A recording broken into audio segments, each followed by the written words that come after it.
development team. Task force. Da-da-da.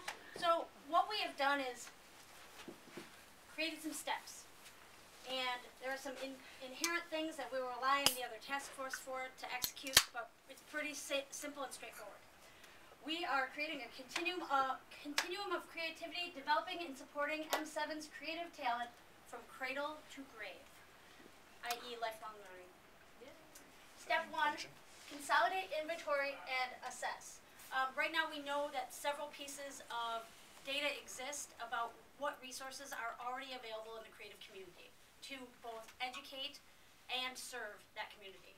So we want to consolidate those, and we want to do further assessment of those that have not been already inventoried. We want that to result in a list of creative education providers, list of creative education end users, pre-K, K-12, higher ed, adult ed, workforce retraining, workforce business needs, seniors, and intergenerational. The outcome of this is to create a master catalog of creative education opportunities.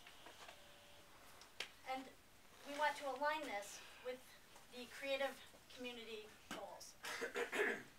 The key input will be identification of regional education providers and their goals.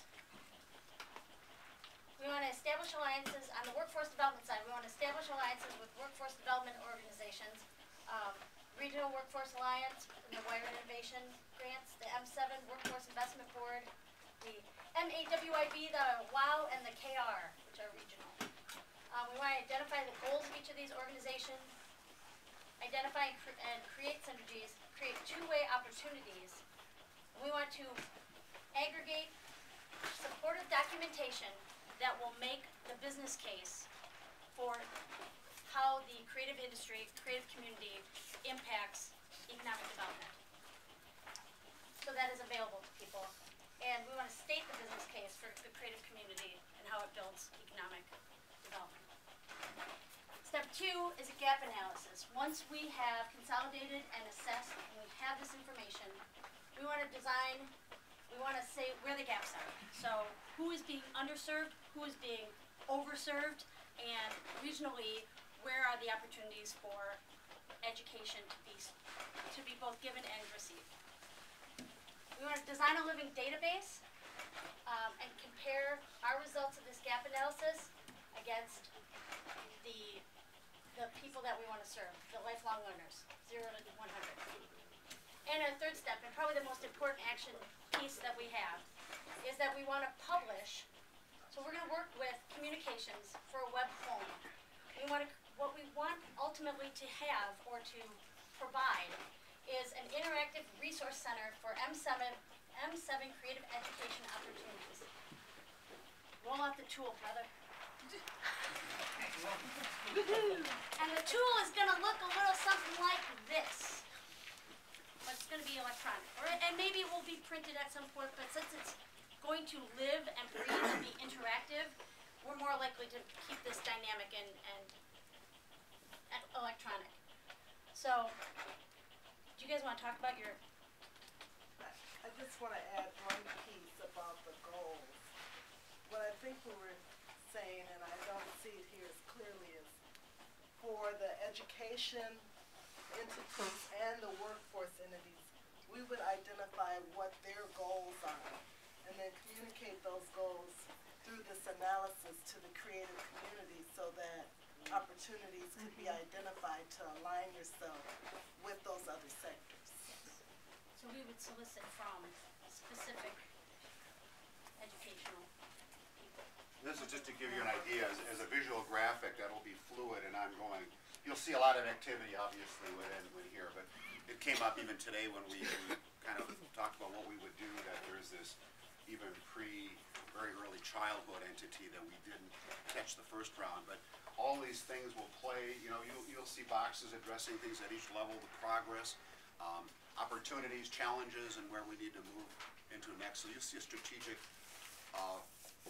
layout that's constantly changing and evolving based on all the different subsidiaries and everyone we're working with. And as we grow the partnerships and connectivity, a lot of this, new technologies, retraining, skill building, this learning new software, personal enrichment, professional development, youth on-the-job training.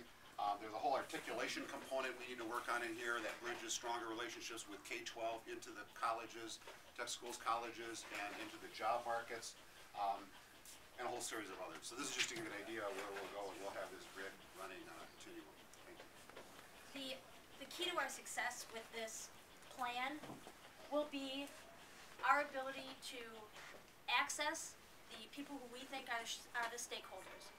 The low-hanging fruit people, we gave our list of, off the top of our head, who we were able to identify as workforce development and educators who serve and are serviced by these education folks. So it was a big list. It was a beautiful list. So part of this piece will depend on how willing they are to engage. So we have to identify a shareholder from each organization.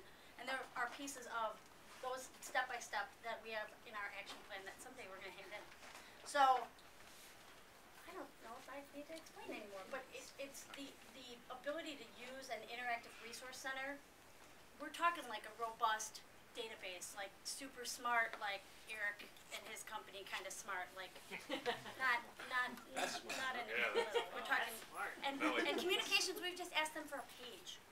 We just need a page. We'll populate it. Yeah, and I think the important thing to point out is that what this graph is going to do is really show what we learned from the gap analysis, so that then the outcome is that creative people can fill those gaps. So they're going to, look at this and say, for instance, we know a lot's going on K through 12. We're seeing some gaps down here.